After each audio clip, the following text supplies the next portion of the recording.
اپنا مہمان بنایا، اپنا مدینہ دکھایا، ریاض الجنہ پہ بلایا، جس کے بارے میں آقا نے فرمایا کہ میرے روضے اور میرے ممبر کے درمیان جو جگہ ہے وہ جنت کی کیاریوں میں سے ایک کیاری ہے۔ ارے ہمیں جنت کے ٹکڑے میں بلایا، ہمیں وہ پہاڑ دکھایا جس کے بارے میں فرماتے، جس کا مفہوم ہے کہ احد مجھ سے محبت کرتا ہے، میں اس سے محبت کرتا ہوں، اور یہ پہاڑ جنت میں میرے ساتھ جائے گا۔ ہم نے جنتی پہاڑ بھی دکھایا، ہمیں کعبے کا طواف بھی نصیب ہوا۔ جس آقا علیہ الصلوۃ والسلام نے ایسی کرم نوازیاں کی، کیا ان کا شکر ادا نہیں کرو گے؟ کیا ان کی ناراضگی والے کام نہیں چھوڑو گے؟ ارے ان کو ناراض کرتے ہو جنہوں نے اتنا بڑا احسان کیا۔ مگر ہم ہیں کہ حج بھی کیا، مدینہ بھی دیکھا، مگر رب کی مہربانی بھی بھول گئے، آقا کا احسان بھی بھول گئے۔ پھر وہی زندگی ہے، پھر وہی انداز زندگی ہے، پھر وہی غیروں کے طریقے پر عمل ہے، پھر وہی نمازوں کی سستیاں ہیں۔ ذرا غور کرو، امام عشق و محبت اعلی حضرت فرماتے ہیں حج مبرور کی نشانی یہ ہے کہ بندہ پہلے سے اچھا ہو کر لوٹے، جیسا گیا تھا ویسا نہیں، اس سے اچھا ہو کر لوٹے۔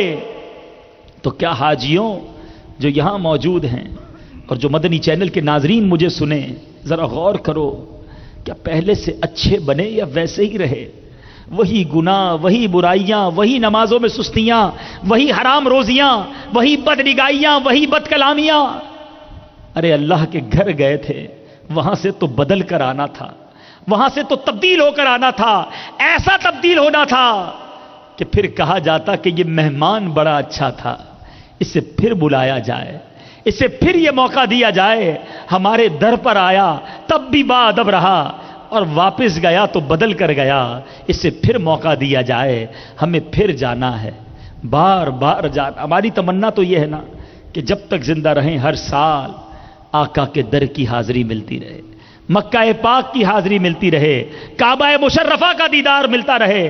تو ارے جب تمنا یہ ہے تو ان کو راضی کرنے والے کام بھی کریں۔ خدا را جو حاجی یہاں موجود ہیں اور جو مدنی چینل پر ناظرین مجھے سنیں، اور جو حاجی نہیں ہے، جو مدینہ منورہ نہیں گئے، وہ بھی تو یہیں سے آقا کو تحفے بھیج سکتے ہیں نا کہ یا رسول اللہ اب زندگی گزرے گی تو آپ کی سنت کے مطابق گزرے گی، اب نمازوں کی پابندی میں گزرے گی، اب رب کی اطاعت میں گزرے گی۔ اور جب یہ نیتیں آپ کی یہاں سے کونین کے والی کے دربار میں پہنچیں گی تو ضرور کرم ہوگا، توجہ ہوگی، اور توجہ پڑ گئی تو انشاءاللہ بیڑا پار ہو جائے گا۔ حاجیوں کے لیے ایک اور بات عرض کرتا چلوں، ایک تو ہم نے بدلنا ہے، اپنی بری عادتیں چھوڑنی ہیں، اپنے اعمال پر نظر ثانی کرنی ہے۔ یہ حج کا سفر جو ہے نا میٹھے اسلامی بھائیوں، کتابوں میں لکھا ہے یہ آخرت کے سفر کی یاد دلاتا ہے۔ آپ نے احرام پہنا تھا، 2 چادریں پہنی تھیں، یہ کفن کی یاد دلاتا ہے۔ آپ گھر چھوڑ کر، کاروبار چھوڑ کر، وطن چھوڑ کر گئے تھے، یہ موت کی یاد دلاتا ہے کہ جب سب چھوڑ کر جانا پڑے گا۔ آپ عرفات کے میدان میں جمع ہوئے تھے جب لاکھوں افراد مختلف بولی بولنے والے اللہ کی رضا کے لیے ایک لباس اور ایک زبان کے ساتھ جمع ہوئے تھے، اور صدا ایک ہی تھی، لبیک اللہم لبیک، لبیک لا شریک لک لبیک، ان الحمد والنعمت لک والملک لا شریک لک۔ یہ عرفات میں جمع ہونا اے حاجیوں محشر کی یاد دلاتا ہے، جب ایک میدان ہوگا، دنیا بھر کے لوگ اللہ کی بارگاہ میں جمع ہوں گے۔ ہمیں اس میدان میں یہ یاد کرنا تھا، مزدلفہ کی رات جو آپ روڈ پر، جو آپ کھلے میدان میں سوئے تھے، یہ آپ کو یاد دلاتا ہے کہ غریب ایسے لاکھوں مسلمان بھی دنیا میں ہوں گے جو بغیر چھت کے رات گزارتے ہیں، ان کی راتیں کیسی گزرتی ہیں، ان غریبوں کے دن کیسے گزرتے ہیں۔ وہ مزدلفہ کی رات نے ہمیں سکھایا تھا، مینا میں جو خیموں میں قیام کیا تھا، جو بے آرامی رہی تھی، جو تھوڑا کھانا ملا تھا، وہ یہ سکھا رہا تھا کہ دیکھو غریب لوگ اپنی زندگی کیسے گزارتے ہیں، تھوڑے پر کیسے گزر بسر کرتے ہیں، واپس جا کر تم نے غریبوں کی مدد بھی کرنی ہے۔